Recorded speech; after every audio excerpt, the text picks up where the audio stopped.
Vaasa sykkii elämää, johon kuuluu laadukas ja monipuolinen musiikkitoiminta festivaaleineen. Vuosittain kaupungissamme järjestetään satoja.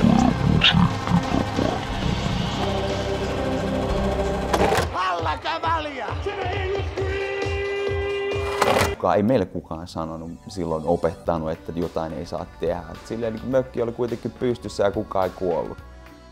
Niin, miksei aloiteta sitten alusta uudella yhdistyksellä? Perustettiin Volme ry ja Vaasan uuden kulttuurin yhdistys on sitä.